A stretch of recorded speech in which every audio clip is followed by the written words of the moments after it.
Howdy Riffers, this is David Sanchez, and this is episode 57 of the Riffs Or Die Podcast for December 9th, 2021. I hope this message finds you well. As always, if you want to support the podcast beyond just listening, you can go to riffsordie.com and pick up some merch. You can also go to patreon.com/riffsordie and subscribe as a patron. Don't forget, if you want to send in any questions or comments for the show, you can always send them to podcast@riffsordie.com. So in this episode, I am going to give you guys a replay of an interview that I did last week with these guys called the Metal Round Table. Next week, I'll have plenty of crazy shit to talk about. There's a lot going on in the world, but I figured we'd keep this one a little lighthearted and save that other stuff for later. So let's take a breather here, relax, and enjoy this interview with the Metal Round Table. Oh, and just a warning right off the bat, my laptop speakers were too loud when I first joined the interview, so you're going to hear some nasty feedback and like kind of echo from the other people on the beginning of this interview, but they sent me a message and told me to lower my volume, so I did that, and it gets much better, so don't freak out, don't worry. It's not going to be like that for the whole thing. So just bear with me, bear with us, and you will hear it cleaned up in its full glory after just a couple minutes in the intro here. All right. So here we go. Little swap cast with the Metal Round Table. Video included. Let's go. We have a special guest today. Well, Monkey Butt's kind of a special guest. But we got a special guest today, and that was part of the reason why I gave CD Warehouse in Arlington, Texas a shout out because they are one of the few places that actually sell Havoc records. We have Dave Sanchez from Havoc. There he is. Woohoo, David. Yay. Nice to meet you, man. Yeah, here we are. You're part of the Metal Round Table now. Thanks for having me on. Yeah. I think the last time I saw you was Black Dahlia Murder Tour at the Gas Monkey Bar and Grill. And it was cold. It was 30 degrees and raining. Yeah, and it was outdoors. So, and despite the fact that you're from Colorado, that's still pretty cold, isn't it? Well, yeah, it sucks when you play outside and it's that cold because even if your hands are warm, your strings are made of metal and they're cold. So anytime you move on the fretboard, your fingertips are freezing. Yep. Well, I remember Pete still had his shirt off playing drums back there. That was maniac. Yeah, he is a maniac. So talk to us. We're like a bunch of guys sitting around the table at the burrito shop talking about music, and we wanted to give you a forum to just do talk about whatever you want. Well, you don't want me to talk about whatever I want, but I would like to say right off the bat that Monkey Butt is quite an amazing name. Yeah. Well, there's a long story behind it, and he will have to tell you that at a later date, so we don't take up too much time. But anyway, do you have a nickname? They call me the Carcass. They call Rob Metal Rob, Scott Raging Waters. Do you have a nickname that you should now be known? I don't really have a nickname. A lot of people call me Davey Havoc, which is the singer of the band AFI. Oh no! But I don't think I'm easily confused with him. It's just a name thing. Yeah, I gotcha. So I was doing a little investigating, and you guys put out your fifth record, your fifth full length, and then weren't able to tour on it. And so all this time that you've been and I'm not going to say you've been sitting around the house doing nothing because I know that you've been doing other things. But so what's been going on in this downtime where you're not able to tour? Thinking about touring, wishing I could go out and play, but I think a lot of musicians are in that same boat right now. Something weird happened that canceled a lot of touring. We had the option of delaying the release of our record until we could go out on tour with it, but it was a giant question mark. And it was either put out the record on the day where we were planning, or put it out later, and it's a giant question mark, and we don't know when it's ever going to see the light of day. So we just moved forward with the original release date. And that day, we were supposed to be starting a tour with Hatebreed And then, obviously that got canceled along with everybody else's tours. So we're just kind of on standby waiting for things to get more normal. And then we can go and, do some things. Well, I'm glad that you put it out, because I was an essential worker, so I still remained employed and outside the house doing things because I work outside. But it gave me a chance to reinvestigate, since I couldn't go to a show, I couldn't go to a store, I couldn't do these. It gave me a chance to investigate and listen to records and reacquaint myself with records that I hadn't listened to in a while. And especially that one, and I was struck by that one just because it's a little bit of a departure from the previous record, but the riffs are still there, man. You write great music and great riffs, and so explain. Talk about the transition from the previous records to that one in particular. Well, first off, thanks for the kind words. It's all about the riffs. If we don't have like cool riffs, we don't have a song. It's just fucking around at that point. Yeah. And we don't like to fuck around. No, Afterburner, you sure don't. we do like to fuck around, but not when it comes to the music. So we try to drop the hammer when it comes to that stuff. But I think the biggest difference between V and the previous records is we made it a more conscious effort to have the two guitars being two guitars. And kind of having the band play different parts on all the stringed instruments to make it more like an orchestra would play something. You've got all these 3 different intertwining melodic lines mixing together and doing their own thing independently, but all working together harmoniously. That was a big focus on this recording. And, I think performance-wise and like execution of everything, I think this is the best we've ever done on a recording.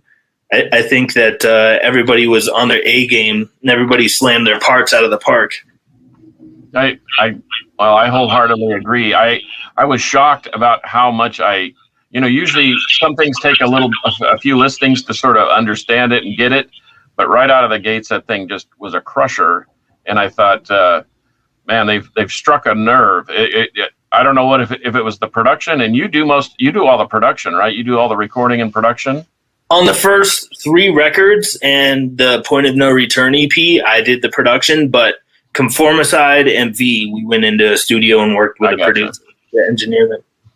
Well, you still have to play it, and it still sounds great. So, what are your plans for the future? It seems like you've had pretty much a 2-year layoff, right? Because I think I saw you in 2019. That sounds about right. I think it was December of 2019. So right. Creeping up on 2 years exactly.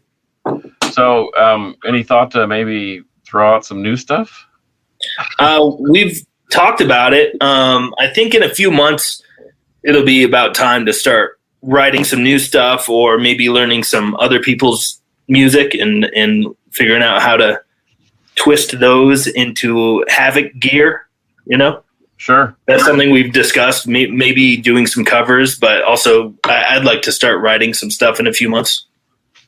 Awesome. I've got a question, Dave. Thank you for coming on the show, by the way. We're stoked to have you. Yeah, my pleasure. Whenever COVID happened and everything got shut down and the tours all stopped and all that, I found that a great time to go and research bands and buy some merch online and, discover some records that way. What happened with you guys on that front? Did people discover you by sitting at home, or did you find that it really hurt? Because like I said, I ordered so much shit when I was at home. So, and I'm just curious from the band side, what happens to you guys on that? Well, touring is our bread and butter. That's where we make all of our money. So our bank accounts dried up quickly from not being able to go out on the road. But and I don't know if this is because we just put out a new record, or if this is because of what you're talking about, where people had time to check out records and listen to new bands. But our like for Spotify, for instance, our monthly listeners on there nearly doubled and have pretty much stayed there since V came out. So I don't know if that's a matter of people being able to stay home and check out new bands, or if that's just because the album was well done and well received and people were sharing it with their friends and showing it to other people. That's very interesting. So I'm sure you're making a ton from that thing, right? What's that? I'm sure you're making a ton from that, right? All the hits on. Oh yeah. The 0.006 cents on every listen. That's But I can say on that before Rob continues. I can say on that front, when I was working at an office, they would often play that digital crap, and they would play like Testament Radio or Exodus Radio, and Havoc was always in the mix. So I'm sure that's how a lot of people were discovering you, because you could just pull up Testament Radio and Havoc has ended up being played on there. I like that. We're in good company on an Exodus and Testament list. That's very cool. So this kind of piggybacks on what we were talking about, and you guys were talking about making your bread and butter on tour, and then the streaming is, just minuscule. But one of the things that we've talked about on the show so many times when we've had bands on especially is for people to hit the merch booth. Explain to everybody why, yes, they've bought a ticket, yes, they came to the concert and they had 48 beers, but explain to them why a T-shirt and a CD is so important to you guys. Well, we bought that stuff, we bought the product, and we want to get rid of them. Otherwise, it just costs us more money to go on tour. But touring is not cheap. Gas is very expensive. Hotels are expensive. And, when you're driving 350 miles a day and you have to stay in a hotel, possibly get 2 hotel rooms, that adds up really fast over 30 dates. Mm-hmm. On top of, like, if you're renting a vehicle, if you're renting a trailer, if you're paying a crew, we normally run with like what we call a skeleton crew, just like bare minimum. We're not loaded. We don't have the funds to afford all kinds of people to bring out with us, but we normally travel with a merch seller, a sound guy, and that's what we would consider a skeleton crew. On some of these tours where we rented a vehicle that had bunks in it for us to sleep, we hired a driver, and the driver would sleep in the daytime and drive us while we're sleeping, which was a huge deal for us to be able to like show up and we're waking up in the next city. We don't have to drive. That was a big deal. But, that stuff all adds up and is very expensive. So when people buy a ticket and come to the show, that's all great. But often what we make from the show is just a guaranteed number. And often we don't get paid more than whatever that guarantee was. But if people come to our merch table and buy merchandise, not only are they promoting us by wearing T-shirts or having a patch on their jacket or whatever, but it really helps the bands stay on the road and be able to put a few dollars in their pocket when they get home from the tour. Merch sales is kind of the number one way that you can help support a band, because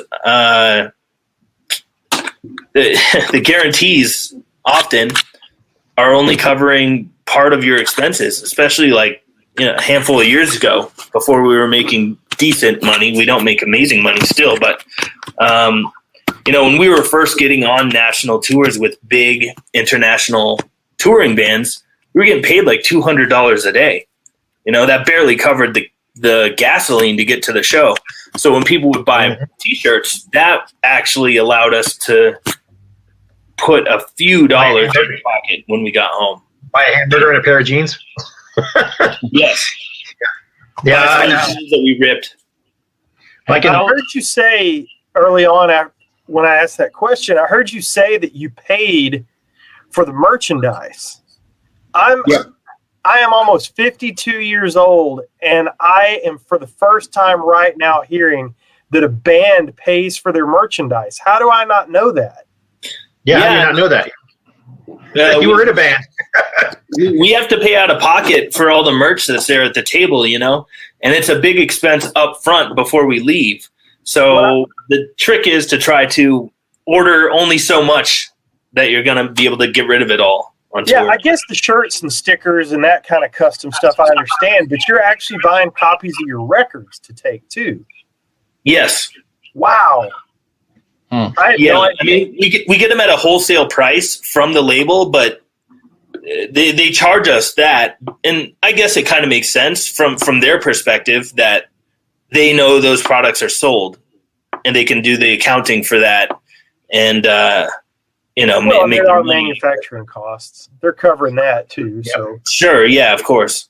Hey, can we have a quote here from somebody you probably know. Vic Stone is listening. Oh, awesome! What's up, Vic? Vic said, "Dave, you're a big old nerd and cute as hell." You are too. Vic is a buddy of mine. I wanted to also mention. I heard you say you run a skeleton crew. There you go. I've seen you guys 3 times. Twice I actually shared the stage with you, and all 3 times I helped you guys load in and reload back into your trailer when you played. 2 times in Albuquerque and once in Roswell. Oh, hell yeah. Wait, we've never played in Roswell. Roswell, or you played in New Mexico in another city now. It maybe not be in Roswell. Maybe it was Farmington? It was Gallup. Gallup, yeah. Gallup and Albuquerque are the only towns we've played in New Mexico. Yep. And then one time in California. Damn, dude, you're moving around a lot. On the merch thing. Well, I played in a band too for 20 years, so we played with you guys. The 2 of the times we played with you, that's why we always made it especially bands that were touring through our town when we were opening, we were like, let's help these guys out. So we always kind of help people load in and load out their equipment. So that's really cool. I kind of do the same thing because I work at venues and I'm so used to just doing that. And from touring, so used to loading in and out. So like when I go see some friends play, I'll help them pack up their drums and load up the trailer at the end of the night. Yeah, exactly. It's just a good way to be. Yeah, I appreciate that. Appreciate you. I have one more question if I could ask it. Yeah, go ahead. I know you guys go through bass players like Spinal Tap went through drummers. Yes. I'm sure there's a little green stain left on the stage. But on this particular record, I think the bass player that played on this record, whose name I've already forgotten, really changed your sound quite a bit as opposed to the ones that came before it and after it. Would you agree? I think that, on literally all of the records other than the first one, there is some slap bass going on. And I'm a huge funk fan. I listen to a lot of funk.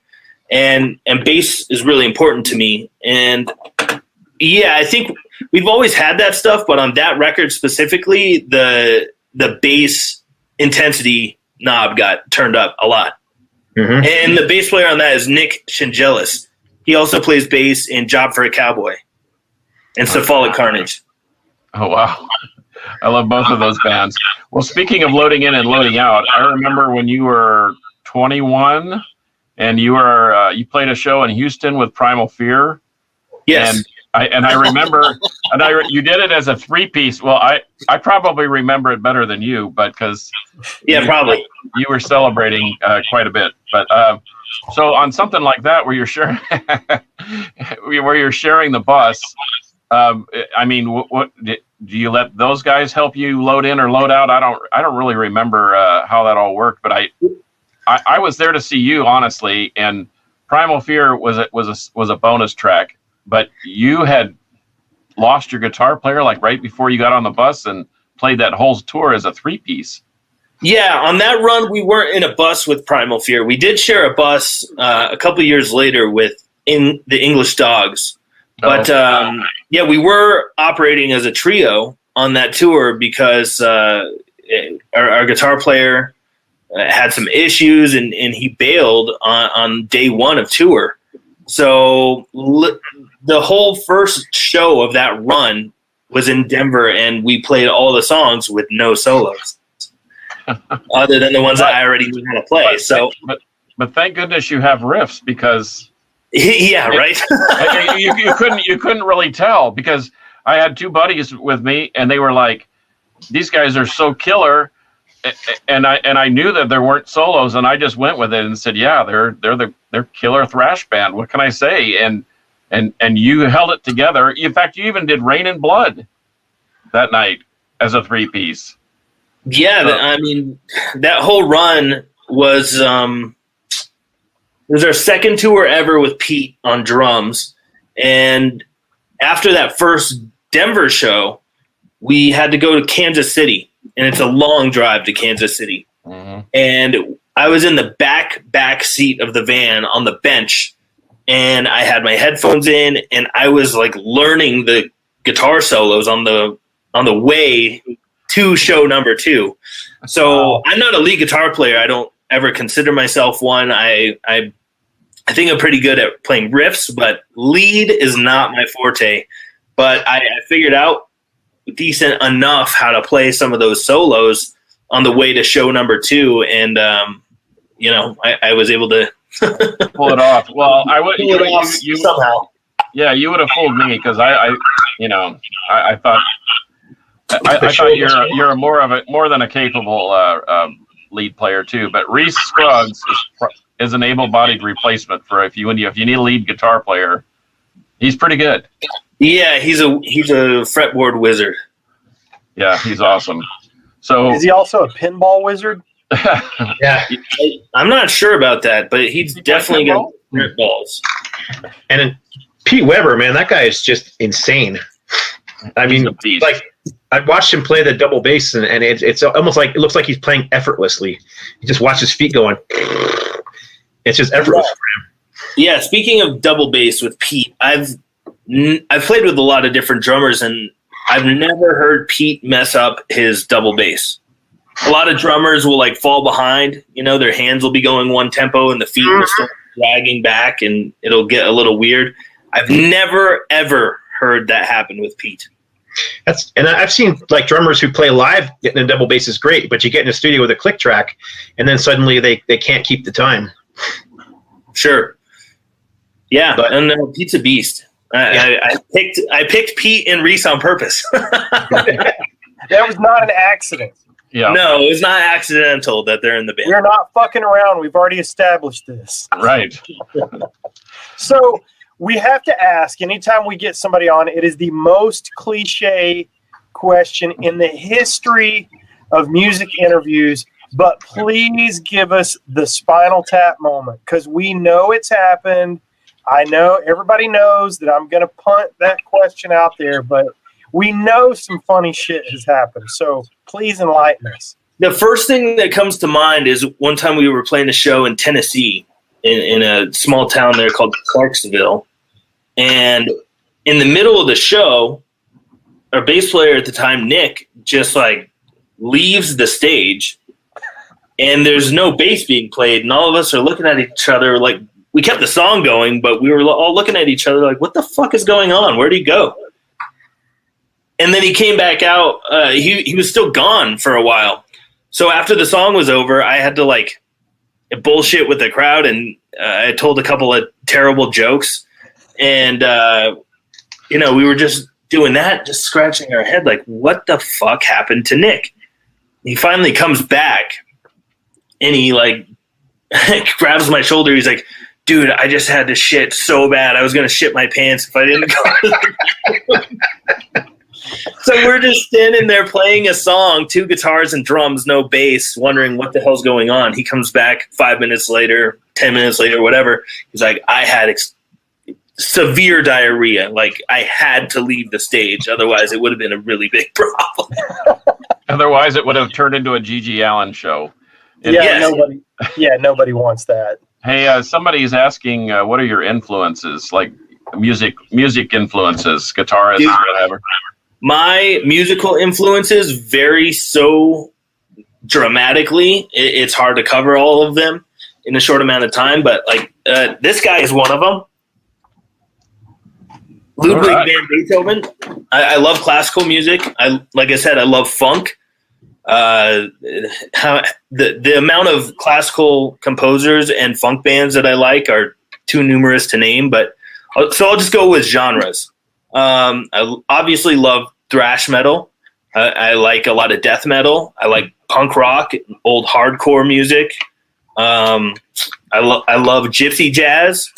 I love old big band like swing jazz. I love flamenco, classical guitar. There's a lot of stuff going on that works its way into our sound, and a lot of people that listen to Havoc and enjoy it probably like funk and probably like jazz and classical music, but they just might not know that they do. Yeah, my mother was a classically trained pianist and can also play any double reed instrument or any 4-string instrument. Damn, and that's awesome. I grew up on a lot of Beethoven, Priestian, La Jolla, Rachmaninoff, and it established a pretty solid musical foundation. But Rob knows I'm going to ask the question, and only because they live up near you right now. Oh, Lord. Osric Tentacles. Have you ever heard of Osric Tentacles? What's the band? Osric Tentacles. No, I've never heard of them. He lives up in, they live up, Ed Wynn, who's the guitarist and leader, live up in Colorado Springs area, somewhere between Colorado Springs and Denver. They're a UK band. You probably really dig them. If you Anyway, he's a great guitarist. If you like any kind of psycho prog rock, these guys are phenomenal. Yeah, dude, I love prog rock. There's a lot of bands from the 70s and 80s that play prog, and it rubs off on me. It's not overt, but it definitely has an impact. Sure. Bands like Yes and Gentle Giant and Soft Machine. There's a lot of Zappa. There's a ton of really cool bands from the 70s. I think the 70s was like the coolest decade for music. I agree. Pop acts, even pop bands were fucking cool. Pop music today is horse shit, but in the 70s, pop music was pretty good. Yeah. So I want to point out something. We have done 115 episodes, and I think that Carcass has mentioned Osric Tentacles on 114 of them. I just want to point that out. They're the greatest band in the world, except for Havoc, of course. And Oingo Boingo. Well, Yeah, and they're pretty close. okay. They're in the top 10. If I'd have had a list of 100 bands that you were about to say, I would not have come up with Oingo Boingo. Oh, dude, that's one of my favorite bands ever. Danny Elfman's vocals and his songwriting, his compositions are so interesting, and his vocal range is super impressive. The lyrics are good. A lot of them are very sarcastic and tongue-in-cheek, but the compositions are phenomenal. Oingo Boingo is one of my favorite bands and definitely one of my biggest songwriting influences. So we've talked about songwriting influences and stuff like that, and one of the guys in the comments asked, you talked about maybe doing an EP or an album of covers. Who would you consider covering? Would you do something like Oingo Boingo, or are you going to stay in the thrash vein? Tell us about that. Personally, I would like to do a reimagining of songs that are not metal. I would like to cover things like Oingo Boingo, Ted Nugent, CCR, AC/DC, Thin Lizzy, stuff like that. Please do Thin Lizzy and Ted Nugent. Please. That would be two of my favorite bands ever. But that's what I would like to do. If we were going to record a bunch of cover songs, I would not want to do a bunch of shit people would expect us to do. Well, now people are going to expect us to do that kind of stuff. Dang it. We ruined the surprise. That's right. Oingo Boingo cover and Osric Tentacles cover. Dead Man's Party by Havoc. I'm going to scroll through some of the comments and see. I always thought Back in the Saddle by Aerosmith would be a cool song to take and make a thrash song. Oh, yeah. The vocals are perfect for it. Yep, exactly. Okay, so here's randomness. So Vic is watching. Why do I know that name? Vindicator. Vindicator Vic. Dude, speaking of How do you not know that name? You mastered their last album. That's it. Dude, Vic is a riff machine. That dude writes some of the sickest riffs. Matter of fact, since we're talking about it, here's their new album. Rad. Just came out. And I'm hoping it's going to come out on vinyl soon too, so we'll see what happens. Okay. And then also they just released the Demolished Thrash and Demolished CD of all their early demos and stuff. That's it. That's it. Thank With you. some great cover art, too, by the Me way. live on the air. Somebody that I worked on their music. Yeah, I win. But what was Vic's question? He didn't have a question. I was trying to figure out who he was because I recognized the name. But I'm Vic Stone, baby. But he says right there. Represent. He says right here he's rad as fuck. So It's true. I'm trying to scroll through and see if you've got a question for our distinguished guest, Mr. Dave, please post it up in the comments. I'm scrolling through to make sure I didn't miss anything. Well, Vic says, I remember Dave calling me while we were tracking the antique witcheries and asking if I knew any lead players. So that was before Rhys Scruggs hit me up. yeah, lots of comments, no questions yet. So yeah. anyhow, I'll get you on one. I bought because we played with you guys back in 2000. You were in Ultimatum then? When I was in Ultimatum, yeah, back in 2000, I can tell you exactly when it was. 2011 that's when I kind of found out about you guys because we shared the stage with you, and I bought I think it was your first album at the time. And now I lost my. There you are. You're back. Anyhow, eventually I picked it up when it came out on vinyl. I kind of thought this album had and I'm not claiming you're a clone, but I had kind of a Testament vibe to it. It was a huge influence back in the day, for sure. Early on, when I was a young teenager, I discovered I was already a huge Metallica fan and loved Megadeth and Slayer and Anthrax, but then I got turned on to bands like Testament, Exodus, Overkill, Violence, Forbidden, Uncle Slam, Suicidal Tendencies. By the way, Uncle Slam is probably my favorite thrash band that nobody knows about. I know about them. I've got the tapes sitting over on the shelf. I love that band. Kind of crossover sound. Yep. Yeah, don't tell Mike Muir, but Uncle Slam to me sounds kind of like Suicidal, but I like Uncle Slam even better. And that's not a knock on Suicidal. I fucking love that band. But Uncle Slam really does it for me. Songwriting is killer, and their riffs are fucking awesome. And I love the way the guy sings. Yeah, he kind of has that punk work ethic in his vocals. Yeah, and I think he's like a Latin fellow and might have rolled with gangs down there in Southern California. Might have. Yeah, I've actually seen them live, and they carry quite a crew with them when they. Yeah, I mean, you better get ready to rumble and bring your mouthpiece. Dude, you saw Uncle Slam? I used to trip out to see. I'm old, so I have the benefit of seeing a lot of the old cool bands. But back in the late '80s to like the '90s, I would at least roadie out to California at least 3 times a year.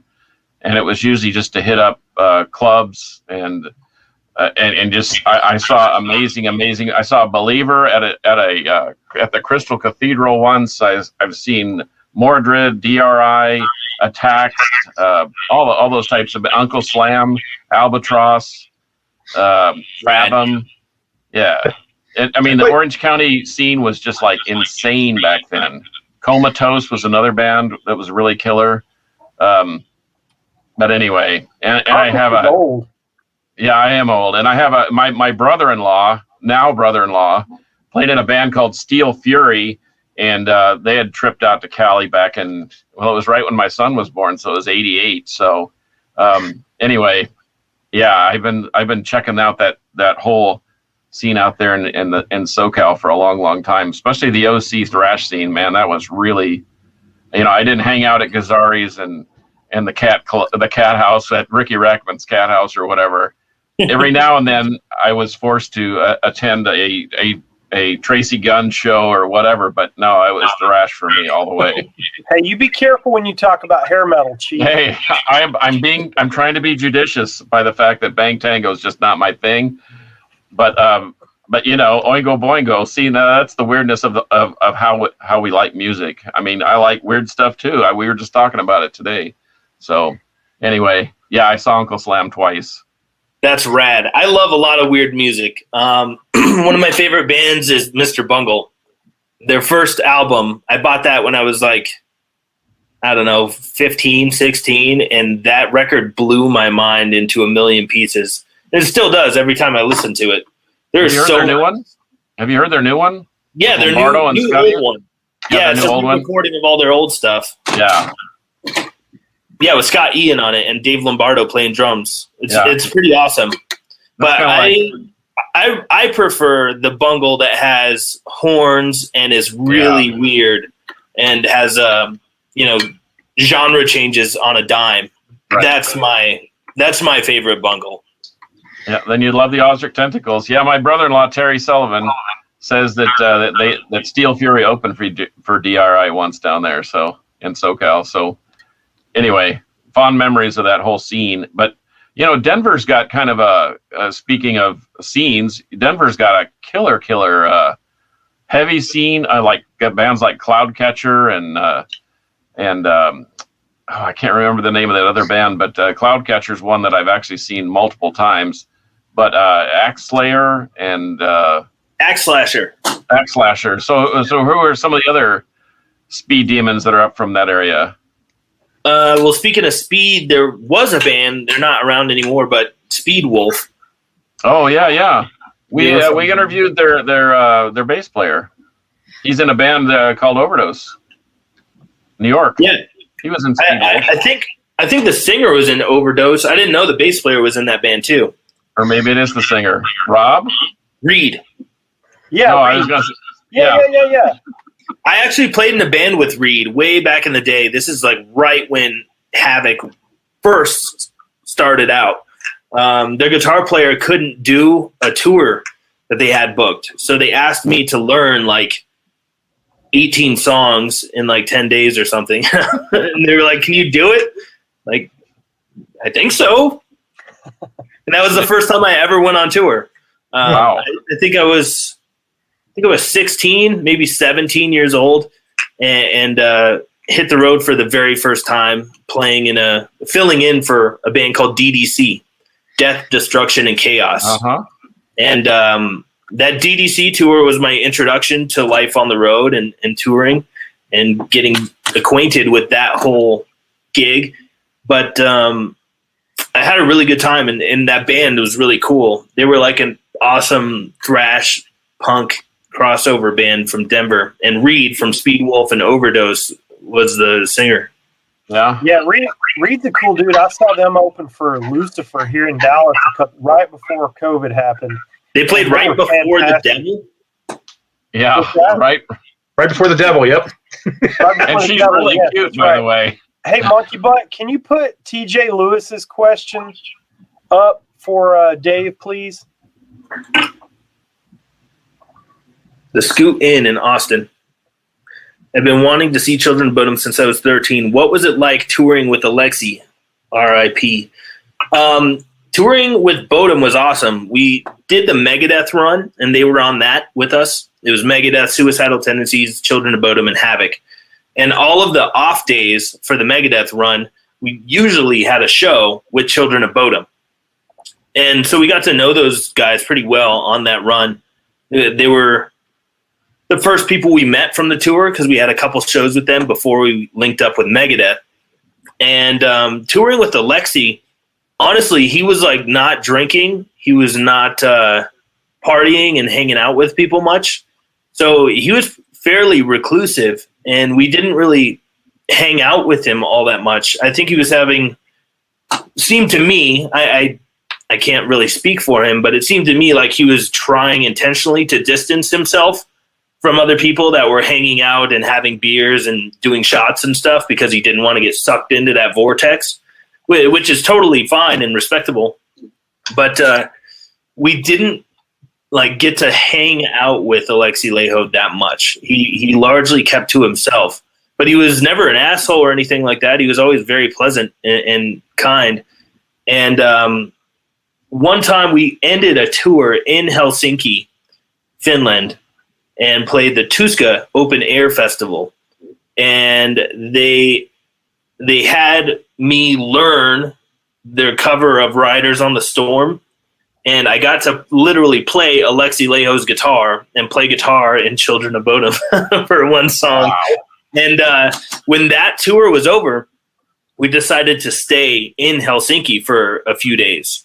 So we were cool with the Bodum guys, and they were really generous and let us stay in their warehouse where they kept all of their equipment and their cars and some of their stage props and stuff like that. And they let us stay in that spot. It had couches and a couple beds and stuff. So we were just crashing there, but that's where they like recorded their last couple albums, and they rehearsed in there. But there was like a kitchen, there was a bathroom. It was all good. And one time we needed to go rent a car. They threw like a barbecue for us there. We all like grilled food and hung out, and a lot of the guys were there. Alexi was not there during that time, but I think it was the next day we needed to go rent a car. So Alexi came by and he took me and Nick to the airport in Helsinki to go rent a car. He took us there in his like old 70s muscle car. I think it might have been like a Chevy Nova or something. Or no, it was a Monte Carlo. He had an old 70s Monte Carlo, and he loaded us into his car, and he took us to the airport. So that was one of the coolest things that I got to do with the guy. We got to hang out in Alexi's Monte Carlo and have him drive us to the airport. That's cool. That is very cool. Hey, Gary I says he's asked this twice. Any Blue Oyster Cult stories? He thinks they're the greatest American band. Well, Blue Oyster Cult, I actually had dinner with the two of the guitar players. I had dinner with them. I'm a PV artist, PV amplifiers. I use their stuff, and the Blue Oyster Cult guys are PV artists as well. So the PV people took us, some of the artists, out to dinner one time, and I got to hang out with Buck. I can't remember his last name. Buck Dharma. And I can't remember the other guitar player's name. Eric Bloom. Eric Bloom? Eric Bloom? That wasn't it? Has Eric Bloom been in it for a long time? Yeah, he's the singer, the original lead singer. That may be him then, because these dudes are both quite elderly gentlemen, and they were around my age, Dave. So be careful. No, they're. I don't think they're your age. Yeah, they are. Yeah. Those guys are getting up there. Well, sorry, John. No, that's okay. They've got John beat by a decade at least. You think they're in their 70s? Yes. I got to eat sushi with those guys from Blue Oyster Cult. I love that band. It's a band I've never gotten to see live that I would love to go see. Like, what was it? Lights, Cities Aflame with Rock and Roll. Yeah. That riff. Super epic. I really love that song, Dominance and Submission. Oh, yeah. That's a fucking cool song.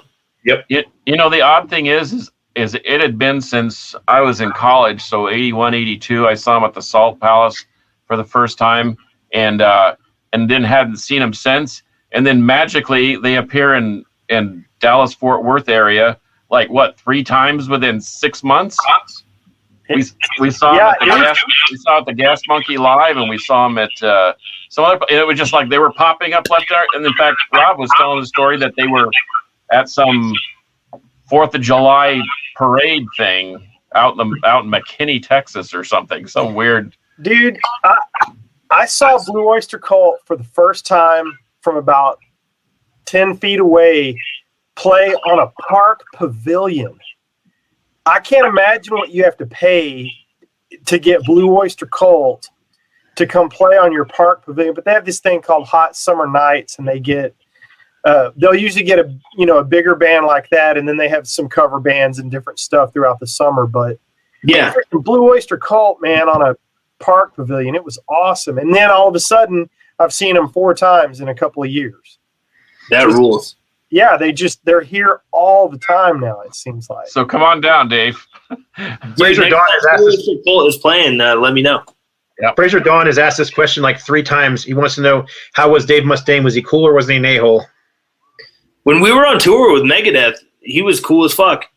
He often would hand me a bag of marijuana, or be like, hey, come into this room. And he'd like give me a bottle of liquor and be like, here, drink some of this and let's smoke weed. Like, okay. He gave me some good advice on that tour. He was always Megadeth treated us very well on that tour. We ate like kings. We would often get a free bottle of wine or liquor or whatever. You know, when you're packing up to leave the venue, often there's a lot of food left over, or if the band doesn't drink that much, there's a lot of liquor sitting there or whatever. There was multiple times where Mustaine was like, hey, we're about to leave, and there's like 2 bottles of tequila in there, and we're not going to drink them. You guys should take them. Yes, sir, Mr. Mustaine, sir. Hey, Rob, you're right. You're right. The Buck Dharma and Eric Bloom have me by a decade. They're in their mid-70s. Yeah. Anyway. You're not that old, buddy. I only feel that way sometimes. So, but I remember when Dave was 21. Oh, yes. I remember part of that. I remember. Yeah. In fact, I still got the drum head that you signed. It was pretty cool. That was Did I barf on it? No, you barfed in the trash can next to the merch table. Yeah, I remember the show was over and people were leaving and walking out of the venue, and I was just like sitting next to the merch booth while people are walking out, going like, "Good show, dude." Yeah.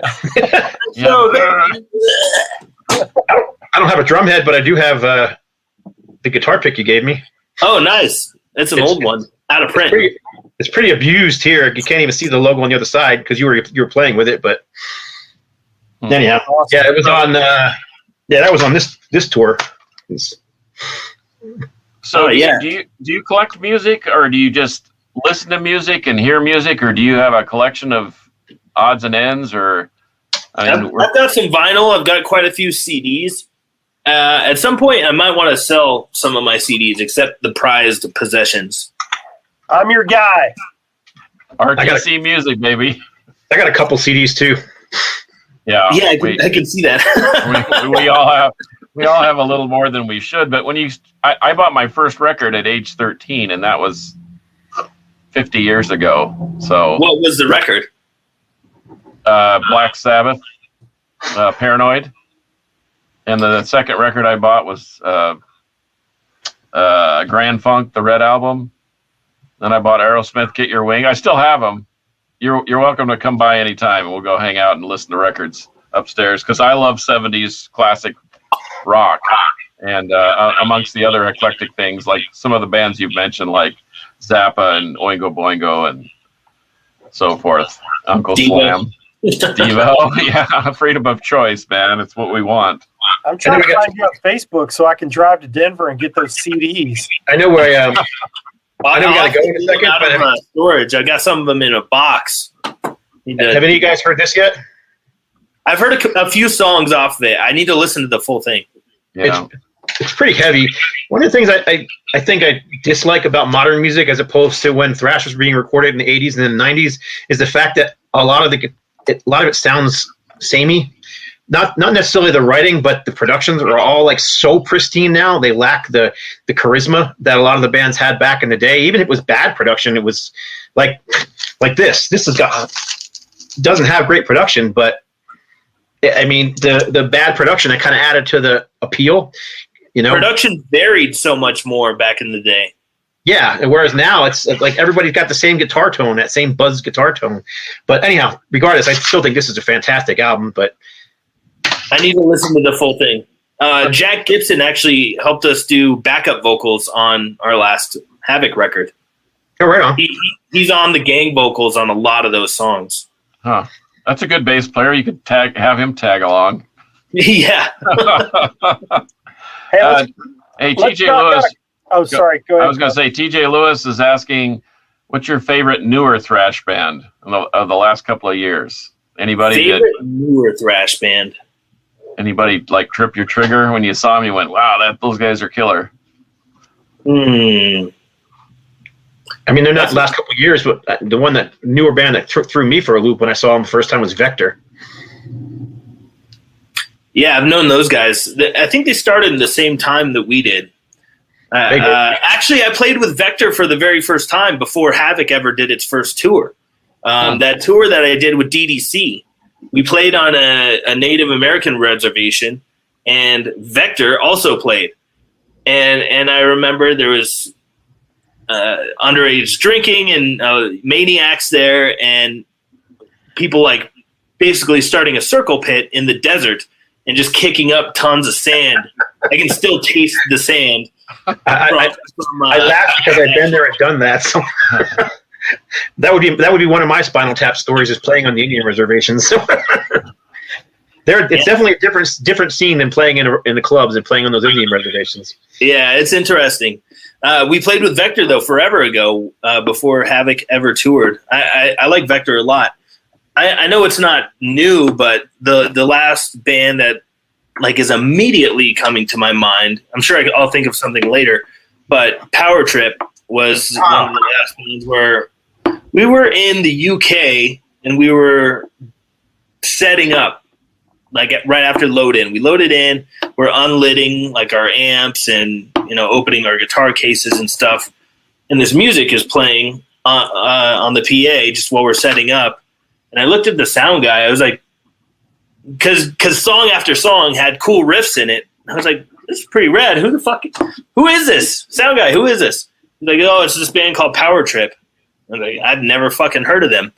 And I looked them up and loved it. It must have been right when that first record came out, because this was me being exposed to them happened way before everybody else caught on. Like, I was telling people about Power Trip for the longest time. Obviously, a lot of people know who they are now, but that was the last recent-ish band where I remember my ears perking up with house music playing. Yeah, they were around for like 8 to 10 years, and before anybody had really actually heard of them. I mean, they're local. They're from Denton and North Dallas. Yeah, and they have all those guys have tons and tons of other projects, ANS and Mammoth Grinder and all these things, and so they were always busy.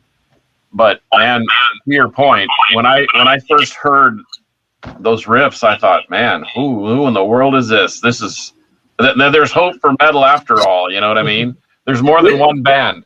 Which guy in Power Trip is also in ANS? I thought it was the drummer or the guitarist. But okay. Yeah, I don't know, but I remember ANS from way back in the day. Because speaking of the DDC, they knew those guys and they showed them to me.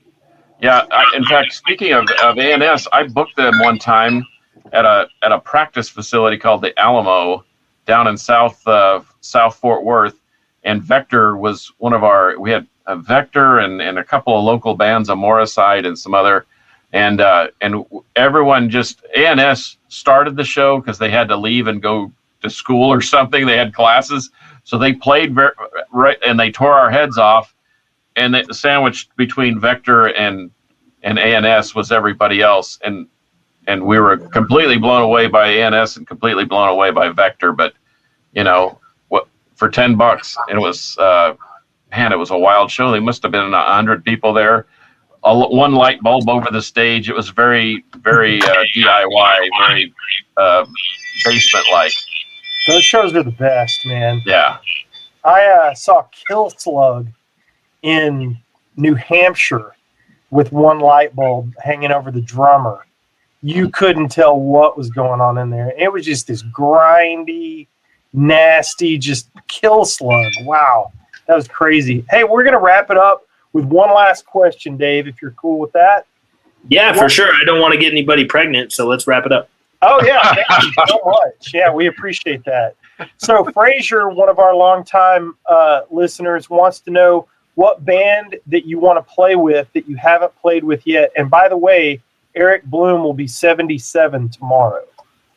Happy birthday, Eric Bloom. Oh, and I'm by sure the way, you're listening right now. TJ Lewis said it's not a member of Power Trip that's in ANS. It's the guitar player of Mammoth Grinder. My bad. Ah, okay. He's in Iron Reagan now, I think.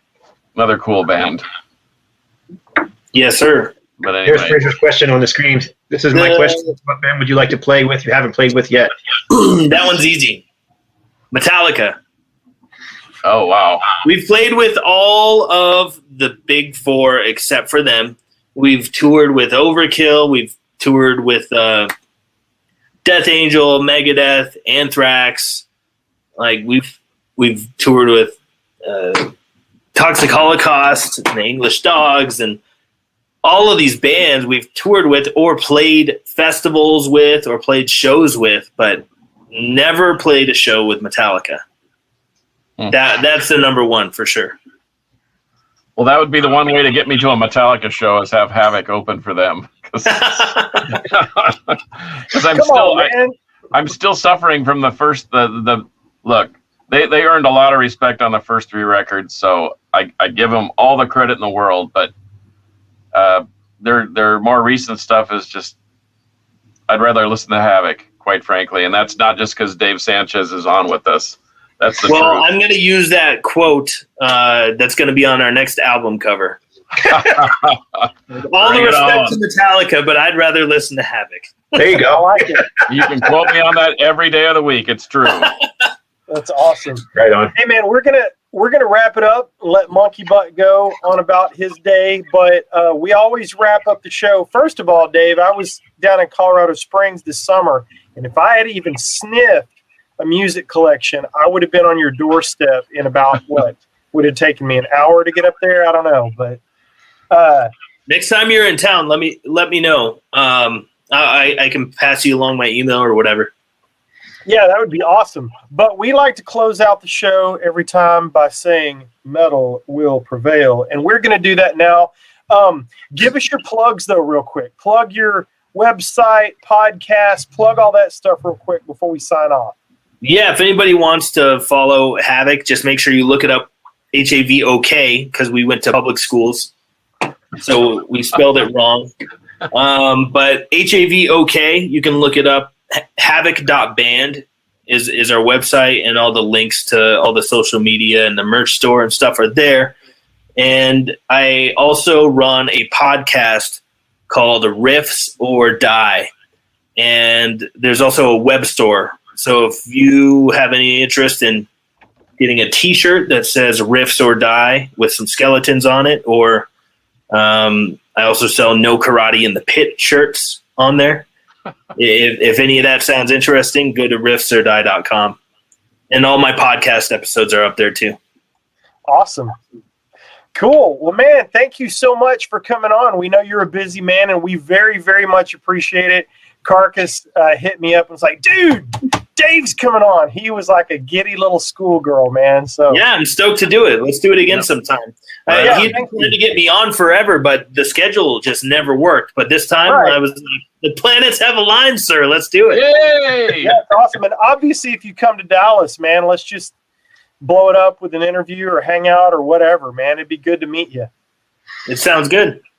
All right, well, here we go. It's Metal Horns. Metal will prevail. Until next time, for episode 115 of the Metal Roundtable, I am Metal Rob signing off for Carcass John and Scott Raging Waters. And today, Dave from Havoc. Thanks again so much. Until next time, Metal Will prevail. I hope that was fun, lighthearted, and informative for you. I don't normally do episodes like this, but I figured it was a good idea. That way we could all take a breather from the harsh realities of the world that we're living in today. Like I said, in the next episode, we'll dive into some of that stuff, and I will give you all an update on the things that I'm seeing going on and what I think about some of those things. Don't forget to go to riffsordie.com, pick up some merch if you want to support the show. You can also go to patreon.com/riffsordie and subscribe to become a patron. You will have access at the $10 level or higher to join me for the Zoom hangouts that we do every month. So if you want to hang out with me in real time, come on down. Go to Patreon and sign up. And don't forget to shoot me an email, any questions or comments for the show, podcast@riffsordie.com. Looking forward to talking to you all next week. Got a lot of stuff to talk about, so let's dig into it then. Until then, go listen to some Oingo Boingo. My favorite record from them is called Only a Lad. It's their first album. Oingo Boingo, Only a Lad. That's my musical recommendation for this week. I think I've listed this one as a recommendation before, but I don't care. It's just that good. One of my favorite records ever. Ever. So give that a listen, and I will talk to you all very, very soon. Shoot me an email, podcast@riffsordie.com. I look forward to reading them. Talk to you soon, Riffers. Adios.